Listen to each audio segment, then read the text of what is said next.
আউযু বিল্লাহি মিনাশ শাইতানির রাজীম। বিসমিল্লাহির রাহমানির রহিম। আলহামদুলিল্লাহি রাব্বিল আলামিন। সবাই পড়েন আলহামদুলিল্লাহি রাব্বিল আলামিন আর রহমানির রহিম মালিকি ইয়াউমিদ্দিন। ইয়্যাকা না'বুদু ওয়া ইয়্যাকা নাস্তাঈন। ইহদিনাস সিরাতাল মুস্তাকিম সিরাতাল লাযীনা আন'আমতা আলাইহিম গায়রিল মাগদুবি আলাইহিম ওয়ালাদ-দাল্লিন। আমিন। সূরা ফাতিহা কোরআনে কারীমের সর্বপ্রথম একটি পূর্ণাঙ্গ সূরা, যেটি সেই সূরাটির নাম হচ্ছে সূরা ফাতিহা। এর আগে যত সূরা নাজিল হয়েছে রাসূল করিম সাল্লাল্লাহু আলাইহি সাল্লামের কাছে তা ছিল 10 আয়াত, 20 আয়াত, 30 আয়াত এরকম করে করে, কিন্তু পূর্ণাঙ্গ সূরা হিসাবে হুজুরের কাছে প্রথম যে সূরাটি নাজিল হয় সেই সূরাটির নাম হচ্ছে সূরা ফাতিহা। আর এই ফাতিহার এটা গ্রন্থের প্রারম্ভিকা হিসাবে রাখা হয়েছে বলে এই সূরাটির নাম হচ্ছে আল ফাতিহা, সূরাতুল ফাতিহা অথবা ফাতিহাতুল কিতাব। যার সাহায্যে কোনো জিনিসকে উদ্বোধন করা হয়, শুরু করা হয়, সেটার নাম হচ্ছে ফাতিহা। সূরা ফাতিহার একটা নাম না, বরং এর অনেকগুলি নাম আছে। সূরা ফাতিহার কম বেশি 22টি নাম পাওয়া যায়, আবার তাফসিরে রুহুল মানিতে এর 40টি নাম বলা হয়েছে। সূরা ফাতিহা অত্যন্ত ফজিলতপূর্ণ একটি সূরা, বরকতপূর্ণ সূরা। এই সূরাটির এক নাম হচ্ছে ফাতিহাতুল কিতাব, মানে হচ্ছে কোরআন কুঞ্জিকা, কোরআনের চাবি অথবা কোরআন প্রারম্ভিকা। এটাকে বলা হয়েছে উম্মুল কিতাব, কোরআনের কিতাবের মা। তো মা মানে কোরআন শরীফের পেটে সূরা ফাতিহা হয়েছে তা না। আরবিতে শব্দের অর্থ হচ্ছে কেন্দ্র, সেন্টার, আসল। এই জন্যে মক্কা শরীফকে বলা হয়, কোরআনে কারীম মক্কা শরীফকে বলেছে কি উম্মুল কোরা, গ্রাম সমূহের মা। সারা পৃথিবীর সমস্ত জায়গা থেকে, শহর গঞ্জ গ্রাম থেকে লোকেরা এখানে এসে একত্রিত হয়, সেজন্য এটার নাম রাখা হয়েছে উম্মুল কোরা। আবার সেনাবাহিনীর পতাকাকে বলা হয় উম্মুন, তার মানে হচ্ছে সমস্ত সেনাবাহিনী এই পতাকার ছায়াতলে ঐক্যবদ্ধ হয়, একত্রিত হয়, সেজন্য সেই পতাকার নাম হচ্ছে উম্মুন। অনুরূপভাবে গোটা কোরআনে কারীমের মধ্যে যা কিছু আছে তা সূরা ফাতিহার ভিতরে কেন্দ্রীভূত করা হয়েছে বলে এটার নাম হয়েছে উম্মুল কিতাব। এটার নাম হয়েছে সূরাতুর রাস। রাস শব্দের অর্থ হচ্ছে মগজ। মগজ হচ্ছে মাথার কেন্দ্রস্থল, আর গোটা কোরআনে কারীমের কেন্দ্রস্থল হচ্ছে সূরা ফাতিহা। সূরা ফাতিহার আরেক নাম হচ্ছে সূরাতুল কানজ, অর্থাৎ খনি, খনির সূরা। তার মানে হচ্ছে জ্ঞান বিজ্ঞানের সমস্ত খনি আল্লাহ পাক সূরা ফাতিহার মধ্যে রেখে দিয়েছেন। সুবহানাল্লাহি ওয়া বিহামদিহি। এর আরেকটা নাম হচ্ছে সূরাতুল ওয়াফিয়া, অর্থাৎ পূর্ণত্ব, পূর্ণত্ব প্রাপ্ত। এই সূরাটি হচ্ছে একমাত্র সূরা যা খণ্ডিত করে পড়া যায় না। কোরআন শরীফের যে কোনো সূরাকে অংশবিশেষ তেলাওয়াত করে নামাজ পড়তে পারেন, অংশবিশেষ পড়তে পারেন, কিন্তু সূরা ফাতিহা হচ্ছে এমন একটি সূরা যে সূরা খণ্ডিত করে পড়া যায় না। পড়তে হলে সবটাই পড়তে হবে, এজন্য এটার নাম হচ্ছে পূর্ণত্ব প্রাপ্ত। এটাকে বলা হয়েছে আসাসুল কোরআন, অর্থাৎ কোরআনের ভিত্তি। 30 পারা কোরআনের পূর্ণাঙ্গ ব্যবস্থা পেশ করা হয়েছে, তার ভিত্তি হচ্ছে সূরা ফাতিহা। এটার নাম হচ্ছে সূরাতুল হামদ, প্রশংসার সূরা। যেহেতু সূরা ফাতিহায় আল্লাহর প্রশংসা দিয়ে ভরা, এই জন্য এটার নাম হচ্ছে সূরাতুল ফাতিহা। এর আরেকটি নাম হচ্ছে সূরাতুশ শুকর, শুকর করা, কৃতজ্ঞতা প্রকাশ করার সূরা। এই সূরাটির মধ্যে মানুষ আল্লাহ পাকের অসীম অনুগ্রহের শুকরিয়া আদায় করে বলে প্রশংসার মাধ্যমে, এই জন্য এটার নাম হয়েছে সূরাতুশ শুকর। সূরাটির না আরেকটি নাম হচ্ছে সূরাতুদ দোয়া। এই সূরাটি একটি দোয়া, একটি প্রার্থনা, আল্লাহ পাকের কাছে প্রার্থনা করা হয়, সেজন্য এটার নাম হচ্ছে সূরাতুদ দোয়া। এর আরেকটি নাম হচ্ছে সূরাতুস সুয়াল, অর্থাৎ কামনা করার সূরা, আল্লাহর কাছে চাওয়ার সূরা। এই সূরায় অনেক কিছু আছে যা আল্লাহর কাছে চাওয়া হয়। এই সূরাটি, এর আরেকটি নাম হচ্ছে সূরাতুশ শিফা, অর্থাৎ প্রতিষেধক, রোগ ব্যাধি ইত্যাদি মুক্ত হওয়ার জন্য। সূরা ফাতিহা আপনারা আল্লাহর ওলিদের কাছে, ওলামাদের কাছে যে যান, পানি নিয়ে, তেল নিয়ে, কালো জিরা নিয়ে, ওনারা যা পড়ে ফু দেন, সেই গোপন কথাটা বলে দেই, সেটা হচ্ছে সূরা ফাতিহা। সূরা ফাতিহা কোন কোন কিতাবে মুফাসসিরিন ইকরাম লিখেছেন, মুহাদ্দিসিনরা লিখেছেন যে দুরারোগ্য ব্যাধি, কোন ওষুধে ভালো হচ্ছে না, প্রতিদিন 40 বার করে সূরা ফাতিহা পড়ে পানিতে দম করে ফজরের পরে 41 দিন যদি এভাবে সেবন করে, সেই দম করা পানি দুরারোগ্য ব্যাধিও আল্লাহ পাক ভালো করে দিবেন। সুবহানাল্লাহ বিহামদি। এটা হচ্ছে সূরাতুশ শিফা। এটাকে বলা হয় সূরাতুস সালাত। নামাজ হবেই না সূরা ফাতিহা ছাড়া, নামাজ সূরা ফাতিহা ছাড়া হবে না। এই জন্য লা সালাতা লিমান লাম ইয়াকরা বিফাতিহাতিল কিতাব, হাদিস শরীফে এসেছে সূরা ফাতিহা ছাড়া নামাজ শুদ্ধ হবে না, নামাজ জায়েজ হবে না। সেই জন্য এটার নাম হচ্ছে সূরাতুস সালাত। কোরআনে কারীমের এই সূরাটি, এটাকে হযরত পীর সাহেব কেবলা একটি আয়াত তেলাওয়াত করে বলেছেন সাবউল মাসানি। এটা হচ্ছে নিত্য পাঠনীয় সপ্তবাক্য, যে 7টি বাক্যকে সবসময় পড়া লাগে।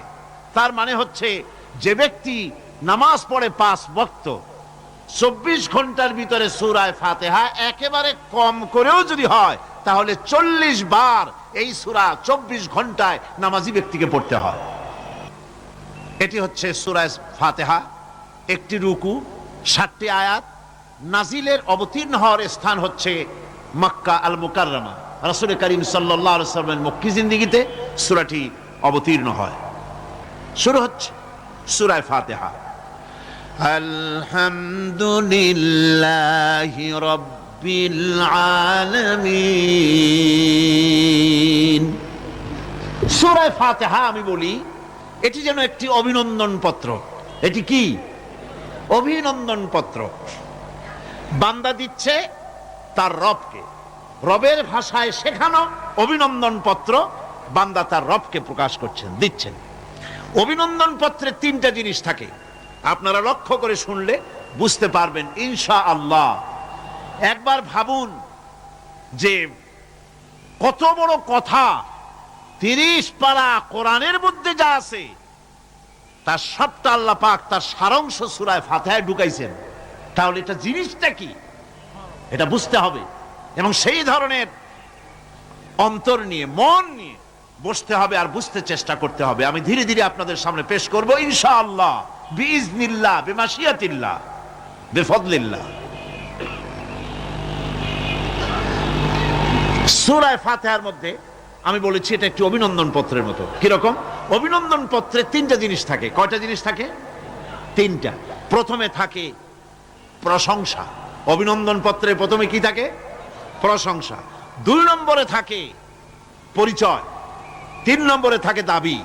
3 নম্বরে থাকে দাবি।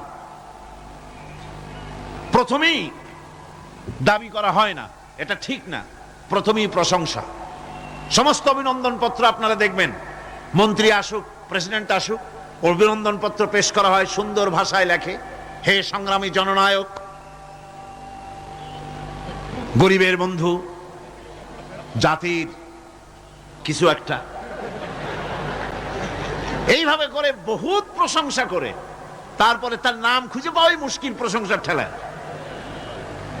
আপনার আগমনী বার্তায়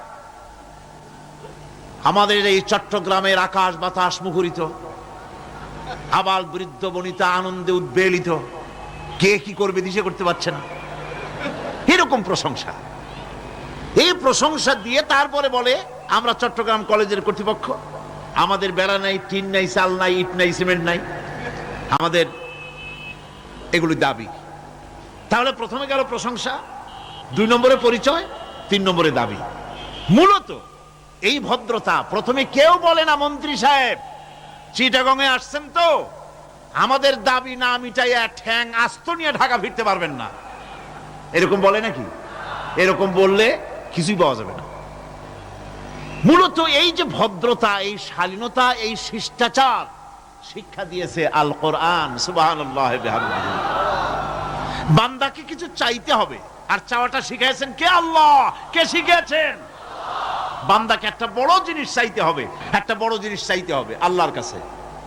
সে চাওয়াটা কি সেটাও আল্লাহ শিখাইছেন। যেহেতু আমরা তো জানি না, বুঝি না, আল্লাহ আমাদের কত মেহেরবান, তার কত দয়া, আমাদের শিখাই দিচ্ছেন কেমনে প্রশংসা করতে হবে, কেমনে পরিচয় দিতে হবে, আর কেমনে দাবি করতে হবে। 3টি জিনিস সূরা ফাতিহার মধ্যে আল্লাহ পাক ঢুকিয়ে দিয়েছেন। সুবহানাল্লাহ বিহামদিহি।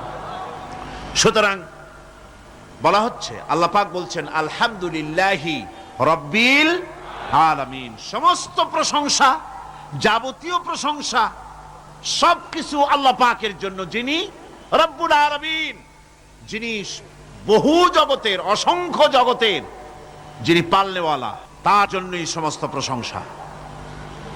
এখন হামদ হচ্ছে প্রশংসা, এর অর্থ হচ্ছে সুন্দরের প্রশংসা।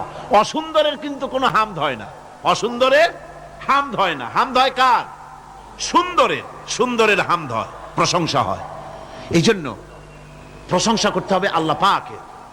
কোন ফাসিকের প্রশংসা যদি করা হয়, আল্লাহ পাক নারাজ হয়ে যায়। আল্লাহ পাকের আরশ গোসায় থরথর করে কাঁপতে থাকে। প্রশংসা হবে কেবলমাত্র কার? আল্লাহ পাকের। এবং এই প্রশংসা সবটুকুন হামদের আগে আলিফ লাম লাগানো হয়েছে। এটা হচ্ছে জিন্স বা ইস্তিকরাক, অর্থাৎ সমস্ত বস্তুকে বোঝাবার জন্য আল শব্দকে ব্যবহার করা হয়েছে। আলহামদু, সমস্ত প্রশংসা সেই আল্লাহ পাকের, যিনি তামাম জাহানকে সৃষ্টি করেছেন এবং প্রতিপালন করেছেন। আল্লাহ রাব্বুল আলামিন বলেন, আমরা শুরু করছি সূরা ফাতিহা। অভিনন্দন পত্র দিচ্ছি, কারে দিচ্ছি? আল্লাহ পাককে দিচ্ছি। সেখানেও ভাষা দিয়ে রব্বুল আলামিন বলেন প্রশংসা করো, আলহামদুলিল্লাহি রাব্বিল আলামিন। সমস্ত প্রশংসা আল্লাহ পাকের, যিনি হচ্ছেন রব। যিনি কি? রব। এখন এই রব শব্দের বাংলা অর্থ করা হয় প্রভু, লালনকারী, প্রতিপালনকারী, কিন্তু এই অর্থ যথেষ্ট নয়। কোরআনে কারিমে যে রব বলা হয়েছে তার অর্থ হচ্ছে, তার অর্থ ব্যাপক, অনেক বিশাল এর অর্থ। এ রব কাকে বলে আমি রবের সমস্ত ব্যাখ্যা করতে পারবো না, তবে অল্প কথায় এমন ভাবে বলতে চেষ্টা করব যাতে করে আপনাদের বুঝে আসবে ইনশাআল্লাহ। আমরা বলি ইনশাআল্লাহ।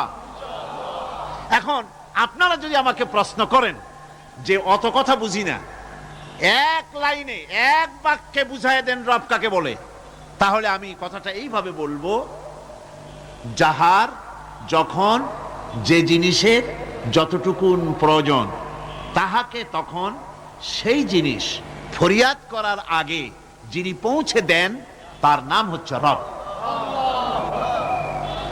এ রব হচ্ছে তার মধ্যে রুবুবিয়তের সম্পূর্ণ কোয়ালিটিতে ভর্তি। আল্লাহ পাকের মধ্যে রুবুবিয়তের কোয়ালিটি। রব শুধু সৃষ্টি করেই ছেড়ে দেন না, প্রতিপালন করেন, পূর্ণতায় পৌঁছে দেন। সুবহানাল্লাহ বলতে ইচ্ছে করে না ভাইরা? দেখেন আল্লাহ রাব্বুল আলামিন এমন রব, বাংলাদেশের কুকুর আর আমেরিকা, ইউরোপের শীত প্রধান দেশের কুকুর একরকম নয়, দেশের পশু একরকম নয়।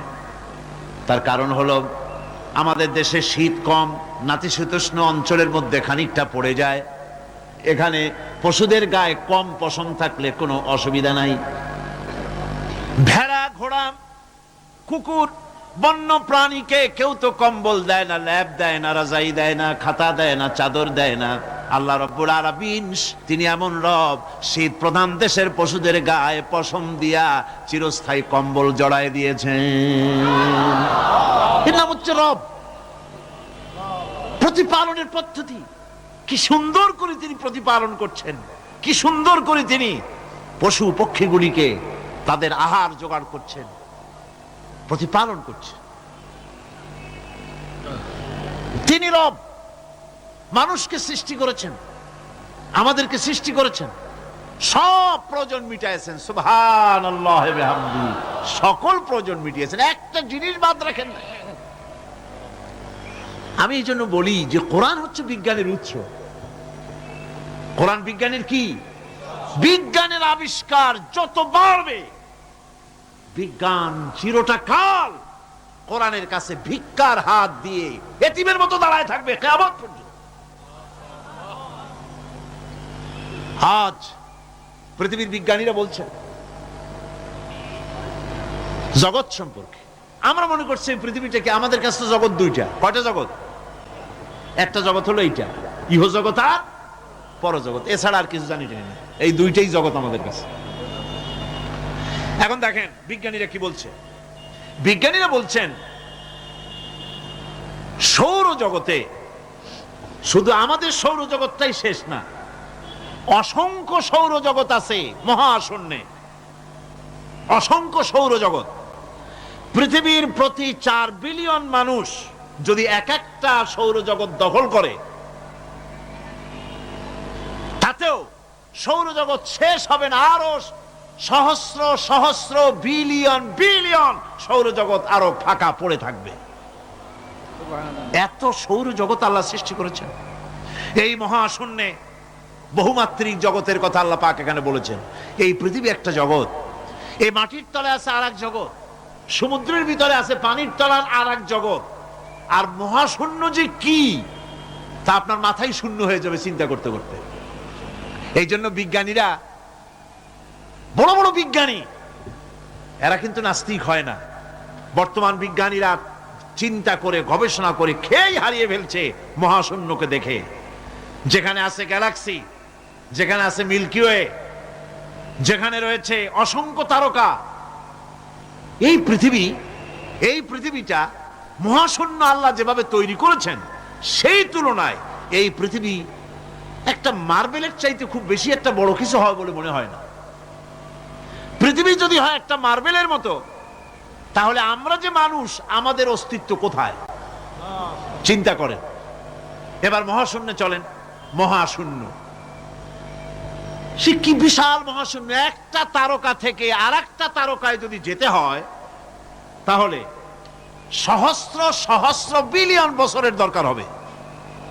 কি বছর? এ দুনিয়ার বছর না, আলোকবর্ষ, লাইট ইয়ার। আলো চলে প্রতি সেকেন্ডে কত? 1,86,000 মাইল। এই 1,86,000 মাইলের সেকেন্ড, এর মিনিট, এর ঘন্টা, এর দিন, এর মাস, এর বছর, এই আলোকবর্ষ। সহস্র সহস্র আলোকবর্ষ পার হয়ে যাবে এক তারকা থেকে আর এক তারকায় পৌঁছানো সুকঠিন। এ ধরনের অসংখ্য তারকা আল্লাহ পাক তৈরি করে রেখেছেন। সূর্য হচ্ছে পৃথিবীর চাইতে 13 লক্ষ গুণ বড়। এরকম সূর্য বিজ্ঞানীরা এখন বলছে, আগে বলতো 1 কোটি সূর্যের চাইতে বড় তারকা, এখন বলতেছে এই রকমের পৃথিবীর চাইতে 13 লক্ষ গুণ বড় যে সূর্য, এরকম 3 কোটি সূর্য খাইয়ে ফেলাইতে পারে। এরকম সহস্র সহস্র তারকা এক একটা গ্যালাক্সির ভিতরে আল্লাহ পাক তৈরি করে রেখেছেন। এখন মনে হচ্ছে যে এই তারকাগুলি বড় না, এই তারকাগুলির চাইতে আবার বড় জিনিস আছে। সেগুলি কি? সেটাকে বলা হয় ব্ল্যাক হোল। সেটাকে বলা হয় ব্ল্যাক হোল, অন্ধকার কূপ। ব্ল্যাক হোল আবার ম্যানহোল বুঝবেন না, কিন্তু ম্যানহোলের ঢাকনা চুরি হয় যেমন। তবে একটা দৃষ্টান্ত আপনি বুঝতে পারেন, রাস্তায় রাস্তায় যেমন অসংখ্য ম্যানহোল আছে, ওই রকম করে মহাশূন্যে অসংখ্য ব্ল্যাক হোল আছে, একটা দুইটা না, অসংখ্য। এই ব্ল্যাক হোল আবার দেখা যায় না। অদৃশ্য ব্ল্যাক হোল। এই ব্ল্যাক হোলগুলো কি? এগুলি কোরআনে কারীমের মধ্যে আল্লাহ পাক বলেছেন, ফালা উকসিমু বিমাওয়াকিন নুজুম, ফালা উকসিমু বিমাওয়াকিন নুজুম, শপথ সেই পতন স্থানের যেখানে নক্ষত্র সমূহ ধ্বংস হয়ে যায়, ধ্বংসপ্রাপ্ত হয়, কসম সেই স্থান সমূহের। সুবহানাল্লাহ। এই অন্ধকার কূপের, এই অন্ধকূপের কসম করছেন আল্লাহ পাক। সে অন্ধকূপটা কি? সেই ব্ল্যাক হোলটা কি? সেই ব্ল্যাক হোল হচ্ছে ওই যে তারকার কথা বললাম, যে সূর্য খাইতে পারে, 3 কোটি সূর্য খাইতে পারে, এই রকমের তারকাগুলি ঘুরতে ঘুরতে কোনো এক কারণে যখন সে ব্ল্যাক হোলের রেঞ্জের মধ্যে এসে যায়, তখন ব্ল্যাক হোল ওকে এমন ভাবে চুষে হজম করে ফেলে, যেমন বাচ্চা চকলেট চুষা খাইয়া ফেলায়, এরকম ব্ল্যাক হোলগুলি অত বড় তারকাগুলি খাইয়া চুষা শেষ করে ফেলে দেয়। সুবহানাল্লাহ বিহামদিহি। বিজ্ঞানীরা বলেছেন, আমাদের এই পৃথিবীটা, আল্লাহ না করুন কখনো, এই পৃথিবীটা যদি কোনো ব্ল্যাক হোলের আওতায় পড়ে, ওর রেঞ্জে আসে, তাহলে মাত্র 2 সেন্টিমিটারের মধ্যে পৃথিবীটা তার ঘনত্ব লাভ করে ব্ল্যাক হোলের মধ্যে অদৃশ্য হয়ে যাবে, হারায় যাবে, অস্তিত্ব থাকবে না। আল্লাহ পাক, আশ্চর্য লাগে আমার, বিজ্ঞানের বইপত্র যখন পড়ি আমার কাছে আশ্চর্য লাগে, 1400 বছর আগে নবী কোন বিজ্ঞানাগারে পড়াশোনা করেন নাই, কোন সায়েন্স নিয়ে রিসার্চ করেন নাই, সেই নবীর মুখ থেকে এমন বিজ্ঞানময় কোরআন আল্লাহ বের করালেন, যে আজকের পৃথিবীর মডার্ন যুগের বিজ্ঞানীরা কোরআনের কাছে এতিম হয়ে দাঁড়ায় আছে। পৃথিবীর কোন বিজ্ঞানী বলতে পারবে না যে কোরআনে কারীমের অমুক আয়াতটা আনসাইন্টিফিক, এটা হাদিস আমাদের বিজ্ঞানের সাথে মিল খায় না, এমন কথা বলতে পারবে না। বরং কোরআন সার্টিফাই করবে তোমার এই বক্তব্য, তোমার এই থিওরি মোস্ট আনসাইন্টিফিক, কোরআন বলবে। ওরা বলতে পারবে না যে আয়াতটা আনসাইন্টিফিক। সুতরাং কোরআন হচ্ছে মহান বিজ্ঞানময়, কোরআন হচ্ছে আল্লাহ পাকের দেওয়া এক মহান বিধান, যে কোরআনের কারণে আল্লাহ পাক আমাদেরকে হেদায়েত দান করেছেন। সুতরাং এই কোরআন হচ্ছে, কোরআনের মধ্যে যা আছে, গোটা কোরআনে যা আছে সব সূরা ফাতিহায় আছে। সুবহানাল্লাহ বিহামদিহি। আল্লাহ পাক বলছেন, আলহামদুলিল্লাহি রাব্বিল আলামিন। মহব্বতের সাথে পড়েন সবাই, আলহামদুলিল্লাহি রাব্বিল আলামিন। সমস্ত প্রশংসা, যাবতীয় প্রশংসা সে আল্লাহ পাকের, যিনি তামাম জাহানের পালনেওয়ালা রব। আল্লাহ পাক তার কাছে যখন বান্দা আলহামদুলিল্লাহি রাব্বিল আলামিন বলে, তখন প্রশ্ন হয় যে তার, যার প্রশংসা তুমি করছো, তোমরা করছো, তার কি আরো কোনো গুণকীর্তন আছে নাকি? আমরা বলি আর রহমানির রহিম, তিনি পরম দাতা এবং দয়ালু। রহমান এবং রহিম দুটি হচ্ছে সমঅর্থবোধক, প্রায় কাছাকাছি অর্থবোধক শব্দ। অসীম মেহেরবান এবং বিশেষ করুণাময় তিনি, যিনি রহমান এবং রহিম। রহমান রহিম আল্লাহ পাকের দুটি গুণবাচক নাম। রহমান অপেক্ষা, রহিম অপেক্ষা রহমান, এটা হচ্ছে বেশি ব্যাপক অর্থবোধক, যার জন্য তাফসীরে বলা হয়েছে আর রহমানু যুর রাহমাতিশ শামিলা বিজামিল খালায়েক ফিদ দুনিয়া ওয়াল মুমিনিনা ফিল আখিরাহ। অর্থাৎ রহমান তিনি, যিনি এমন রহমতের মালিক যা বিশেষত গোটা বিশ্বের সমস্ত মানুষের জন্য প্রযোজ্য। আর রহিম হচ্ছে শুধু কিয়ামতের দিন পৃথিবীতে রহমান, তিনি দয়াবান পৃথিবীর সমস্ত মানুষের জন্য, এবং কিয়ামতে শুধু মুমিনদের জন্য। রহমান কিয়ামতে শুধু মুমিনদের জন্য। আর রহিম হচ্ছে আর রহিম যুর রাহমাতি শামিলা লিল মুমিনিনা ইয়াউমিল কিয়ামা। রহিম হচ্ছে শুধুমাত্র কিয়ামতের দিন আল্লাহ রাব্বুল আলামিন শুধু মুমিন লোকদের জন্য এই বিশেষ দয়া কিয়ামতের দিন করবেন।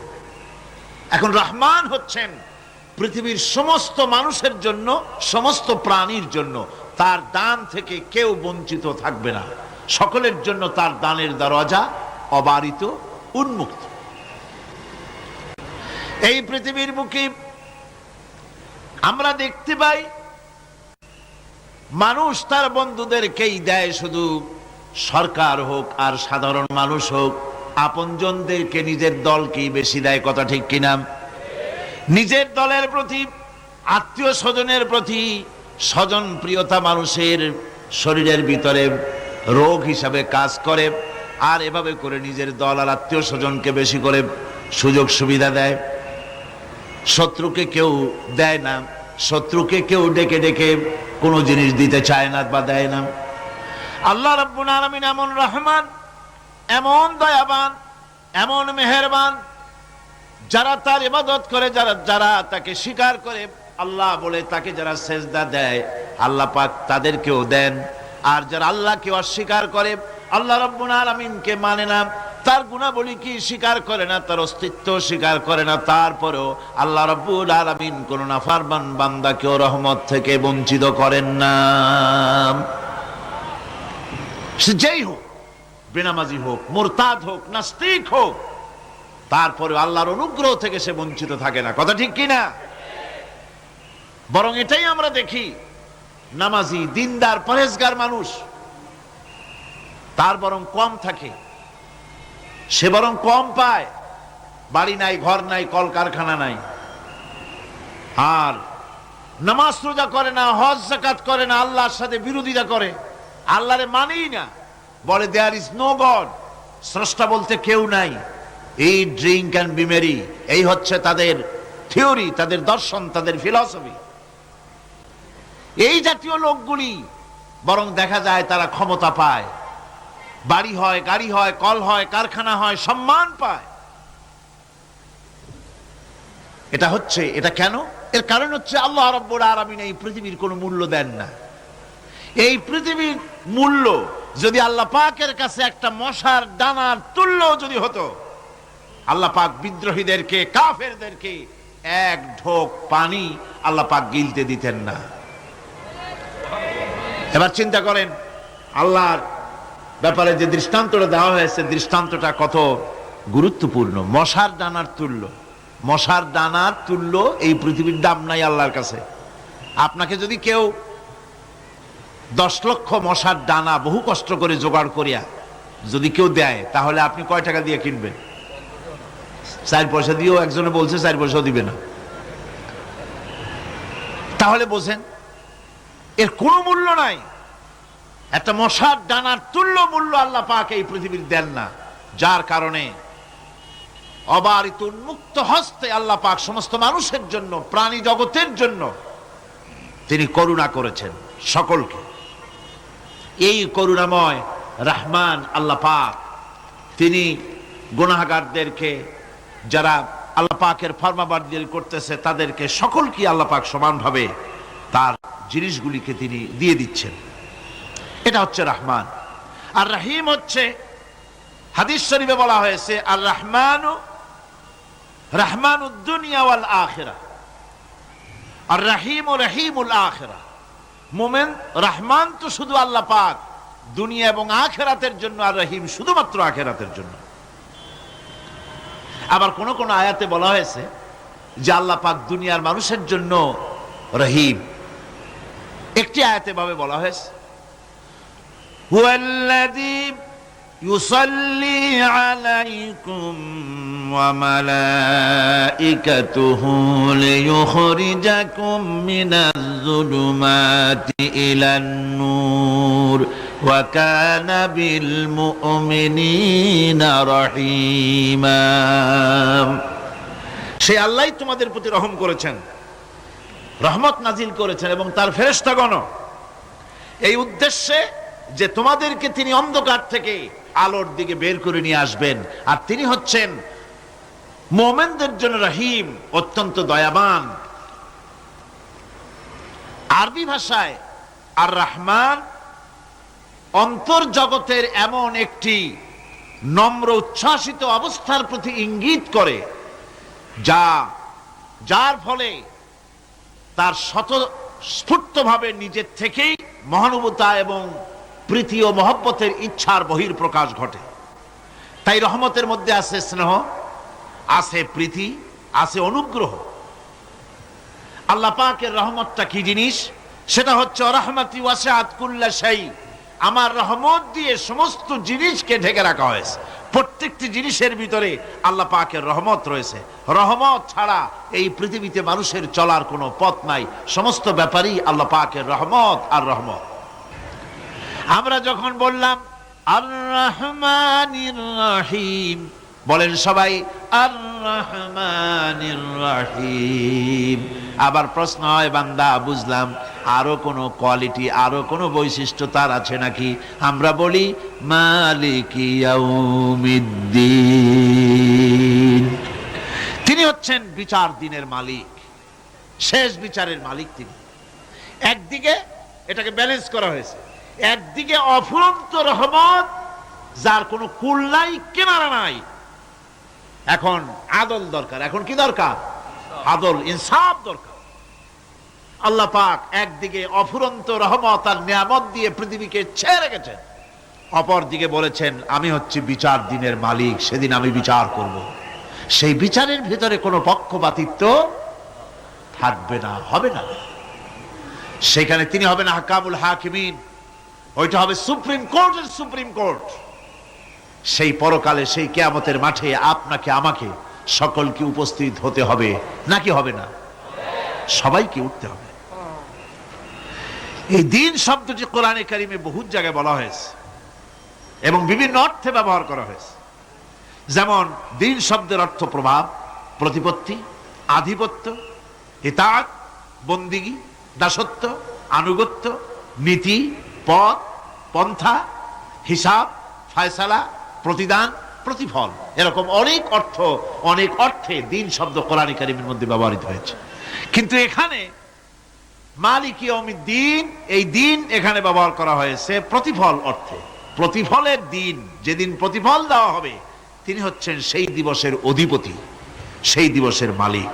সূরা ইনফিতারে আল্লাহ পাক বলছেন ওয়ামা আদরাকা মা ইয়াউমুদ্দিন সুম্মা মা আদরাকা মা ইয়াউমুদ্দিন। বিচারের দিনটি কি তা তোমাকে কে জানালো? আবার জিজ্ঞেস করছি, তোমাকে কে জানালো বিচারের দিনটা কি? আল্লাহ পাক জবাবে বলছেন বিচারের দিনটা হচ্ছে ইয়াউমা লা তামলিকু নাফসুন লিনাফসিন শাইআন ওয়াল আমরু ইয়াউমা ইযিন লিল্লাহ। বিচারের দিন হচ্ছে এমন দিন যেদিন কেউ নিজেকে রক্ষা করতে পারবে না, কারো থেকে কেউ নিজেকে রক্ষা করতে পারবে না, নিজেকে কেউ নিজের জন্য কাউকে সাহায্যকারী পাবে না। আর সমগ্র ব্যাপারটি নিরঙ্কুশ ভাবে আল্লাহ রাব্বুল আলামিনের হাতে থাকবে। সেই দিনটার নাম কিয়ামত, সেটার নাম পরকাল, সেটার নাম হচ্ছে বিচারের দিন। যেদিন কর্তৃত্ব হবে কেবলমাত্র কার? আল্লাহ পাক। সেই দিনটা হচ্ছে কর্মফল পাওয়ার দিন। লাহা মা কাসাবাত ওয়া আলাইহা মাকতাসাবাত। প্রত্যেক মানুষই সেই উপার্জন অনুসারে সেখানে ফল পাবে। যেমন কর্ম তেমন ফল পাবে, ব্যক্তি হিসাবে পাবে, দল হিসাবে পাবে। তিলকা উম্মাতুন ক্বাদ খালাত লাহা মা কাসাবাত ওয়া লাকুম মা কাসাবতুম ওয়া লা তুসআলুনা আম্মা ইয়ামালুন।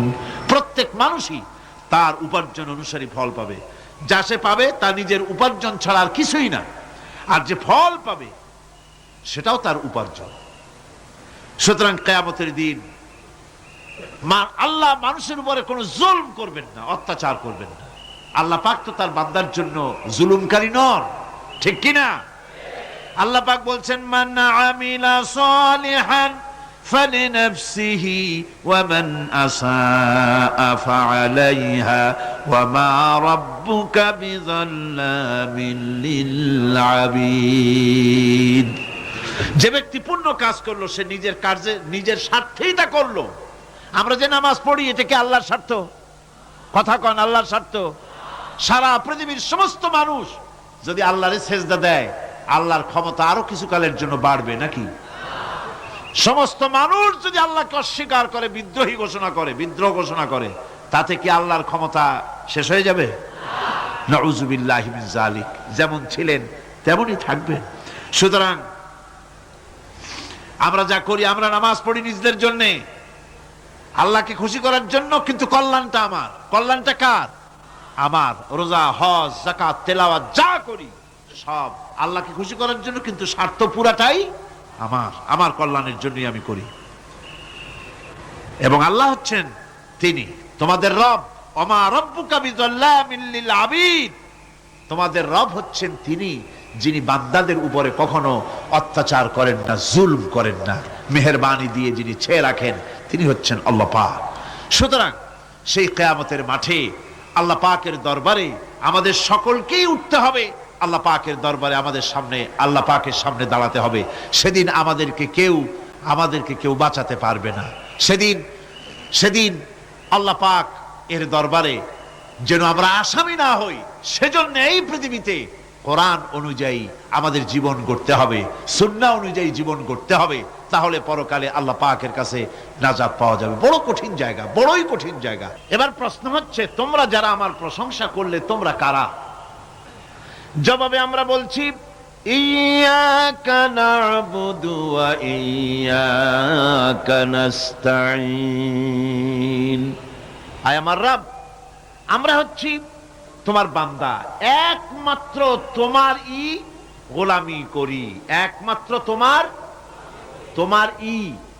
একমাত্র তোমারই ইবাদত করি। আর কারো ইবাদত, এই শব্দটা লাগাইলে কি বোঝা যায়? যে আর কারো করি না, একমাত্র তোমারই ইবাদত করি, আর একমাত্র তোমারই কাছে সাহায্য প্রার্থনা করি। ইয়্যাকা না'বুদু ওয়া ইয়্যাকা নাস্তাঈন।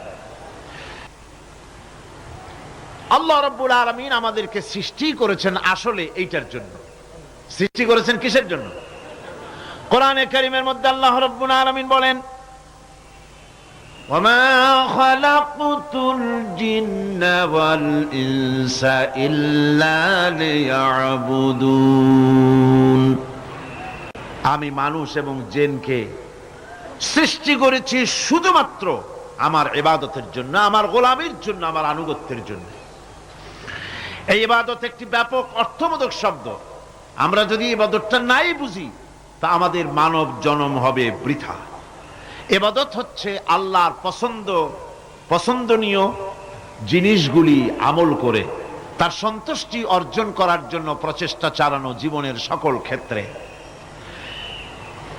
এর মধ্যে ইবাদতের ভিতরে এমন এক ব্যাপক অর্থ, যে এর ভিতরে নামাজ, রোজা, হজ, যাকাত, সত্য কথা, আমানতদারি, দিয়ানতদারি, প্রতিবেশীর হক আদায় করা, মাতা পিতাকে শ্রদ্ধা করা, প্রতিবেশীর হক আদায় করা, স্ত্রীর হক আদায় করা, সৎ কাজের আদেশ করা, অসৎ কাজের নিষেধ করা, জিহাদ ফি সাবিলিল্লাহ করা, এ সব কিছুই হচ্ছে ইবাদতের মধ্যে শামিল। জিকির আজকার করা, তেলাওয়াত করা, আমলে সালেহ করা, এভাবে করে আল্লাহ পাককে খুশি করার জন্য আল্লাহর নির্দেশ মাফিক কাজগুলি করা, সবটাই হচ্ছে ইবাদতের মধ্যে শামিল। প্রশংসা করেছি, পরিচয় দিয়েছি, আমরা তোমার বান্দা। এবার প্রশ্ন হচ্ছে, চাও কি? পরিচয় তো শুনলাম, চাও কি? আল্লাহ রাব্বুল আলামিন আমাদেরকে শিখায় দিলেন কত বড় মেহেরবান তিনি, কত দয়ালু তিনি। তার কাছে চাওয়ার ভাষাটাও তিনি আমাদের শিখাই দিলেন। জনগণ সুবহানাল্লাহ। রব্বুল আলামিন আমাদের শিখালেন, এভাবে চাও, ইহদিনাস সিরাতাল মুস্তাকিম সিরাতাল্লাযীনা আন'আমতা আলাইহিম গায়রিল মাগদুবি আলাইহিম ওয়ালাদ-দাল্লিন। হায় আল্লাহ, ইহদিনাস সিরাতাল মুস্তাকিম, একটা রাস্তা চাই, সহজ সরল সঠিক একটি পথ চাই তোমার কাছে। সেই পথটা চাই যে পথ হচ্ছে নিয়ামত প্রাপ্তদের, অভিশপ্ত এবং পথভ্রষ্টদের পথ নয়।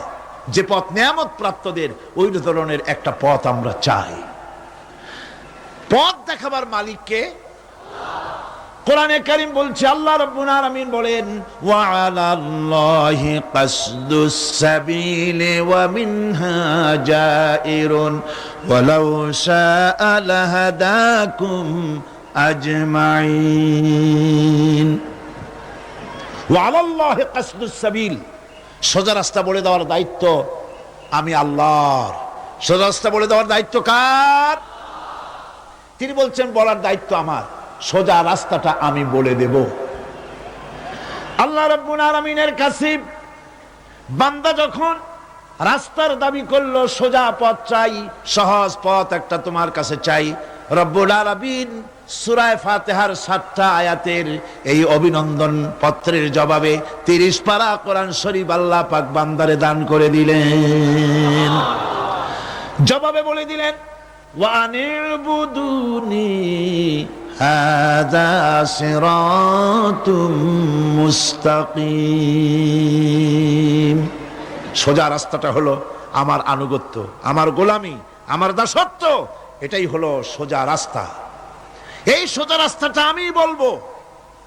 রাস্তা তো অনেক হতে পারে, কিন্তু সোজা রাস্তা বলে দেওয়ার দায়িত্ব কার? আল্লাহ পাকের।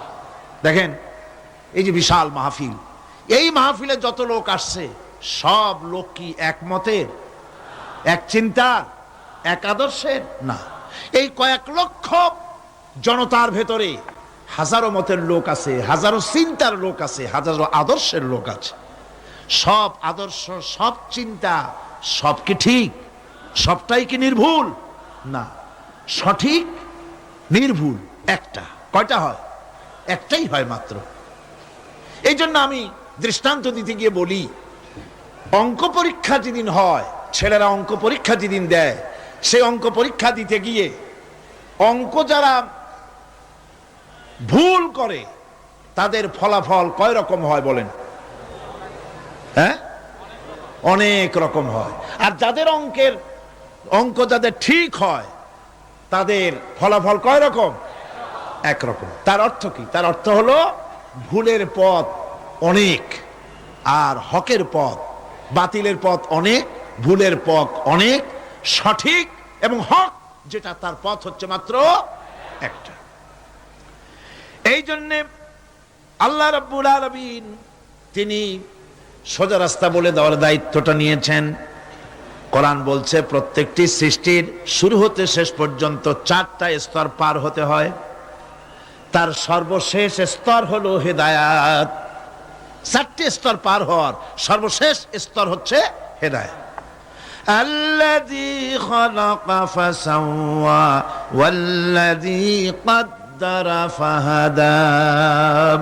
তিনি সকল বস্তুকে সৃষ্টি করেন এবং তারপর তার পরিমাপ, তার কর্মপথ, তার হেদায়েত তিনি দিয়ে দেন। তার মানে হচ্ছে তিনি সৃষ্টি করেন, সামঞ্জস্য রাখেন, পরিমাপটা ঠিক করেন এবং পথের নির্দেশ দেন। সৃষ্টি করেই ছেড়ে দেন না, তার হেদায়েত দিয়ে দেন, তার পরিমাপটা ঠিক করেন, সামঞ্জস্য করেন। কিরকম? দেখুন, আপনি যখন দাঁড়ান তখন আপনার পায়ের উপরে হাঁটু থেকে হাঁটুর নিচের যে অংশটা পা পর্যন্ত, ওইটাকে কি কয়? পা, নলা। এই তো ঠিক বলছেন, নলা। আপনারা আমাকে সাহায্য করবেন যেখানে আমি আটকে যাই। নলা। এই নলাটা পায়ের সেন্টারে যদি রাখা হতো, বোঝেন ভালো করে, পায়ের সেন্টারে এই জায়গাটা, এটা ধরুন পা, এই জায়গাটায় যদি হতো পায়ের নলাটা, হয় সিতায় পড়তেন, না হয় ফুটোয় পড়তেন। আল্লাহ পাক বলছেন শুধু সৃষ্টি করি না, সামঞ্জস্য এবং পরিমাপ ঠিক করি। মাপ মতো পাটা সামনে গোড়ালির কাছে নলাটা বসায় দেওয়া হয়েছে, যাতে আপনি চিত না হন, বুটো হয়ে না পড়েন। সুবহানাল্লাহ কইতে ইচ্ছে করে না? এই নলাটা যদি আঙ্গুলের দিকে আসতো আর পাটা যদি পিছনের দিকে বেশি অংশ থাকতো, যতই সামনে হাঁটতেন ততই পিছনে চলে যেতেন। ভূত নাকি, ভূতের পা থাকে নাকি পিছনের দিকে, বলে লোকেরা, আমি দেখি টিকি নেই। ভূত নাকি সামনে আগাতে গেলে পিছনে চলে যায়। এ পায়ের সামঞ্জস্যটা অনেক কথা বলবো না, দুই একটা দৃষ্টান্ত দেব, তাতেই বুঝে ফেলবেন। আল্লাহ পাক বলেন শুধু সৃষ্টিই করি না, তার সামঞ্জস্য এবং পরিমাপকে ঠিক করে দেই। মুরগির বাচ্চা ডিমের থেকে বেরোয়, তারে যদি ওর মায়ের শুদ্ধ যদি আপনি ফালায় দেন পানির মধ্যে ডুবে মরে যাবে, আর ওর মার চিৎকারের চোটে সারা গ্রামের মানুষ এক জায়গায় হবে। আর হাঁসের ডিম থেকে বাচ্চা বেরোলে সেই বাচ্চা আর মা বাবা দুজনকেই ফালায় দেন পানির মধ্যে, সাঁতরায় উঠে আসবে, ঠিক কিনা? কে শিখালো সাঁতার? কে শিখালো? শুধু সৃষ্টি করেন না, আল্লাহ পাক সৃষ্টি করেন, সামঞ্জস্য এবং পরিমাপকে ঠিক করেন এবং তাকে পথের নির্দেশ দেন। এটা হলো সর্বশেষ, সৃষ্টি করে ছেড়ে দেন না। যেমন কোরআনে কারিমে হযরত ইব্রাহিম আলাইহিস সালাম তিনি তার সম্প্রদায়ের সাথে যে কথোপকথন করেছিলেন, বিষয়টি আল্লাহ পাক কোরআনে কারিমের মধ্যে কোট করে দিলেন। এই হেদায়েতের বিষয় সেখানে আছে বলে আল্লাহ পাক বিষয়টা কোরআনে জায়গা করে দিলেন। وَإِذْ قَالَ إِبْرَاهِيمُ لِأَبِيهِ وَقَوْمِهِ إِنَّنِي بَرَاءٌ مِّمَّا تَعْبُدُونَ إِلَّا الَّذِي فَطَرَنِي فَإِنَّهُ سَيَهْدِينِ। ইব্রাহিম আলাইহিস সালাম তার পিতা এবং তার গোত্রকে বললেন, তার সম্প্রদায়ের লোকদেরকে, নিঃসন্দেহে আমি মুক্ত, আমি পবিত্র। তোমরা যেসব জিনিস দিয়ে যেসব এর ইবাদত করো, গোলামি করো, আনুগত্য করো, আমি তার থেকে পবিত্র। আমি তো শুধু ইবাদত করি, গোলামি করি সেই স্রষ্টার, যিনি আমাকে সৃষ্টি করেছেন। আমার সম্পর্ক শুধুমাত্র সেই সত্তার সাথে যিনি সৃষ্টি করেছেন। আল্লাযী খালাকানি ফাহুয়া ইয়াহদিন, যিনি আমাকে সৃষ্টি করে শুধু সৃষ্টি করেন নাই, আমাকে হেদায়েত দিয়েছেন, আমাকে পথের দিশা দিয়েছেন। ওয়াল্লাযী হুয়া ইউতঈমুনি ওয়া ইয়াসকিন, যিনি আমাকে সৃষ্টি করেছেন তিনি হেদায়েত দিয়েছেন, আর আমি যখন তৃষ্ণার্ত হই তিনি আমাকে পান করান, আমি যখন ক্ষুধার্ত হই তিনি আমাকে আহার দেন। ওয়া ইযা মারিতু ফাহুয়া ইয়াশফিন, আর যখন অসুস্থ হই তখন তিনি আমাকে রোগ মুক্ত করে দেন। সুবহানাল্লাহি বিহামদি। তাহলে কি হলো? অর্থাৎ যে প্রতিপালক, তার প্রতিপালন পদ্ধতি আমার সকল প্রয়োজন মিটান, যিনি আমাকে পান করান, আহার করান, অসুস্থ হলে যিনি আমাকে সুস্থ করেন। হেদায়েতের কামটা তিনি আরেকজনের জন্য রাখেন নাই, তিনি আমার হেদায়েতের ব্যবস্থাও করেছেন। ভাইরা আমার, আল্লাহ রাব্বুল আলামিন শুধু সৃষ্টি করেন নাই, সৃষ্টি করে হেদায়েত দিয়েছেন, মানুষকে হেদায়েতের রাস্তা বলে দিয়েছেন। সঠিক পথ কোনটি সেই পথের কথাও তিনি পরিষ্কার করে বলে দিয়েছেন। এই জন্য আল্লাহ পাক বলেন, কোরআন মাজিদ হেদায়েতকে বিরাট দান বলে ঘোষণা করেছে। মানুষের জন্য যে হেদায়েত আল্লাহ দিয়েছেন তা সবচাইতে বড় দান। জোরে কোন সুবহানাল্লাহ। ইন্না খালাকনাল ইনসানা মিন নুতফাতিন আমশাজিন নাবতালিহি ফাজআলনাহু সামিআম বাসীরা। আমি মানুষের মিলিত শুক্র দ্বারা, নুতফা দিয়ে আমি মানুষ সৃষ্টি করেছি এবং তাকে একে একে বিভিন্ন স্তর পার করেছি। তাকে শ্রবণ শক্তি দিয়েছি, তাকে দর্শন শক্তি দিয়েছি। ইন্না হাদাইনাহুস সাবিলা ইম্মা শাকিরান ওয়া ইম্মা কাফুরা। নিশ্চয়ই আমি তাদেরকে তাদের কর্মপন্থা প্রদান করেছি, আমি তাদেরকে হেদায়েত দিয়েছি, চলার পথের দিশা দিয়েছি। এখন ইচ্ছে করলে সে কৃতজ্ঞ হতে পারে, ইচ্ছে করলে অকৃতজ্ঞতার পথও অবলম্বন করতে পারে। আমি তাকে হেদায়েত দিয়ে দিয়েছি, পথ দেখিয়ে দিয়েছি। ডান এবং বাঁ দুটি রাস্তা আল্লাহ পাক দেখিয়ে দিয়েছেন। আসহাবুল ইয়ামিন, আসহাবুশ শিমাল, একটা ডানপন্থী আর একটা বামপন্থী। আমাদের দেশে কিছু লোক আছে, নাম মুসলমান, কিন্তু বলে যে আমরা বামপন্থী আন্দোলন করি। অথচ সমস্ত ডানপন্থীদের জায়গা হবে জান্নাতে, যদি জান্নাতের আমল করতে পারে। ডানপন্থীদের নেতা হচ্ছেন দুনিয়ার সমস্ত পয়গম্বরেরা, আর বামপন্থীদের নেতা হলো শয়তান। বামপন্থীদের নিয়ে শয়তান যাবে কিয়ামতে জাহান্নামে। আল্লাহ পাক রাস্তা বলে দিয়েছে। আল্লাহ রাব্বুল আলামিন বলেন, আলাম নাজআল লাহু আইনাইনি ওয়া লিসানান ওয়া শাফাতাইন ওয়া হাদাইনাহুন নাজদাইন। আমি কি তোমাদের দুটি চক্ষু দেই নাই, দেখার জন্য দুটো চোখ দেই নাই? আমি কি তোমাদেরকে কথা বলার জন্য দুটো ঠোঁট দেই নাই? এরপরে আমি কি তোমাদেরকে ভালো মন্দ বোঝার জন্য আমি কি হেদায়েত দেইনি? ভালো মন্দ সবটা বোঝার জন্য আমি তোমাদেরকে হেদায়েত দিয়েছি। সুতরাং এই হেদায়েতের রাস্তা ছেড়ে দিয়ে তোমরা নিজেদেরকে গোমরাহির মধ্যে ডুবিয়ে দিও না। আমার দেওয়া হেদায়েতের রাস্তায় নিজেদেরকে পরিচালিত করার জন্য প্রচেষ্টা করো। সিরাতাল মুস্তাকিম, এজন্য মডেল দরকার। কার অনুসরণ করব? আল্লাহ পাক শিখায় দিলেন, সিরাতাল্লাযীনা আন'আমতা আলাইহিম। পড়েন সবাই, সিরাতাল্লাযীনা আন'আমতা আলাইহিম গায়রিল মাগদুবি আলাইহিম ওয়ালাদ-দাল্লিন।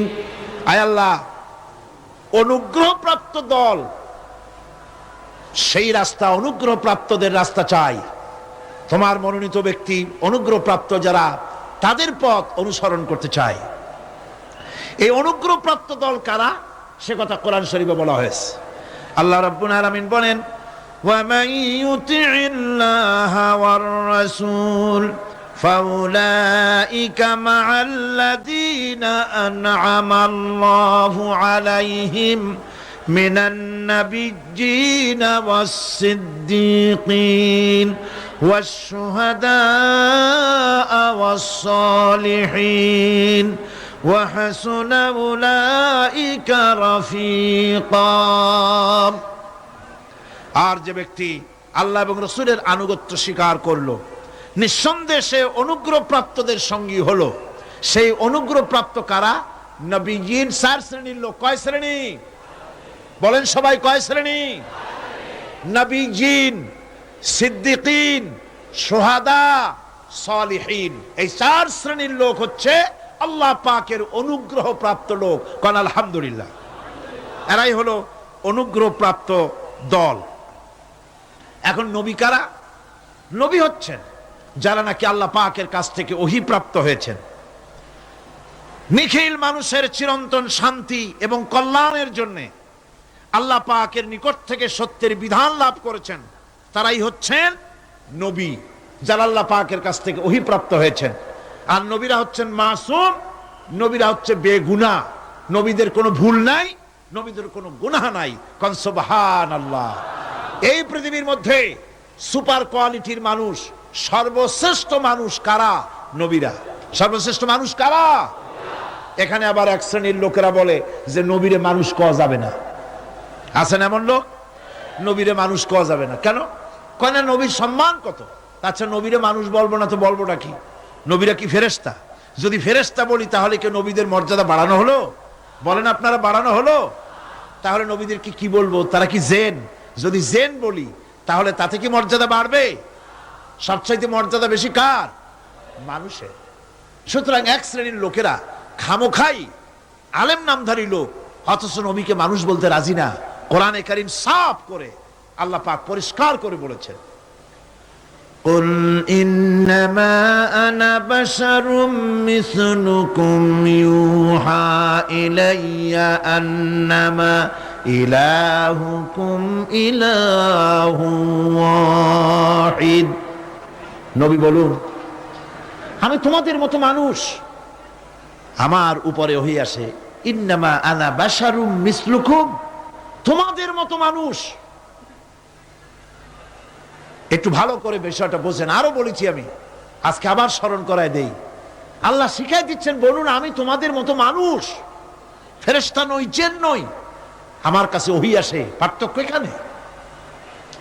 তবে আরো পার্থক্য আছে, সেটা হচ্ছে আমরা হচ্ছি সাধারণ মানুষ, নবীরা হচ্ছেন অসাধারণ মানুষ। সুবহানাল্লাহ। আমরা হচ্ছি মানব, রাসূল, আল্লাহর পয়গম্বররা হচ্ছেন মহামানব। কথা বুঝে আসছে? তার মানে হলো আমরা সাধারণ মানুষ, সাধারণ মানুষেরা গুনাহ করতে পারে, ভুল করতে পারে, সব রকমের গুনাহ করতে পারে। নবীরা কোনো গুনাহ করতে পারেন না। আল্লাহ পাক তাদের দিয়ে গুনাহ করান না। আল্লাহ পাক ফেরেশতা দিয়ে, আপন কুদরত দিয়ে নবীদেরকে হেফাজত করেন। সুবহানাল্লাহ। সুতরাং এই কথা বিশ্বাস করতে হবে, সমস্ত নবীরা হচ্ছেন মানুষ। নবীদের আদর্শই কেবলমাত্র আদর্শ, সেই আদর্শকেই গ্রহণ করতে হবে, তাকেই একমাত্র নেতা হিসাবে গ্রহণ করতে হবে। আমার নেতা বলতেও রাজি না। মুশকিল কি এক জায়গায়? কয় যে নেতা বলা যাবে না। কেন? কয় যে ওই যে মানুষেরা বলে, স্লোগান দেয়, আমার নেতা, তোমার নেতা, অমুক তমুক, হ্যান ত্যান। তো এগুলির সাথে নবীরে মিশানো এটা ঠিক না। তাছাড়া নবীরে নেতা কব না, কবটা কি? নবী কি হয় নেতা হবে, না হয় অনুসারী হবে, এর বাইরে তো কিছুই নাই। হয় ইমাম, না হয় মুক্তাদি। বাইরে কি? বাইরে তো নাই কিছু। সুতরাং নবী কি মুক্তাদি হবে? নবী কি অনুসারী হবে? নিশ্চয়ই হাজার বার নবী হচ্ছেন ইমাম, নবী হচ্ছেন নেতা। আমরা যখন আরবিতে বলি, ওনারা নিজেরাও আরবিতে বলেন, তখন কোনো আপত্তি হয় না। আল্লাহুম্মা সাল্লি আলা সাইয়্যিদিনা মুহাম্মদ। সাইয়্যিদিনা মানে হচ্ছে আমাদের লিডার, আমাদের নেতা। সাইয়্যিদিনা যখন বলে তখন আপত্তি করে না, কিন্তু আমাদের নেতা বললেই আপত্তি করেন। বাংলা ভাষা, বাংলাদেশি মানুষ হইয়া বাংলা ভাষার প্রতি এই গভীর জ্ঞান দেখলে দুঃখই হয়। বন্ধুগণ, মনে রাখতে হবে, নবী হচ্ছেন মাসুম, বেগুনাহ এবং নেতা। আর মুহাম্মদ সাল্লাল্লাহু আলাইহি ওয়াসাল্লাম হচ্ছেন বিশ্ব নেতা, এটা কোনো সন্দেহ নাই।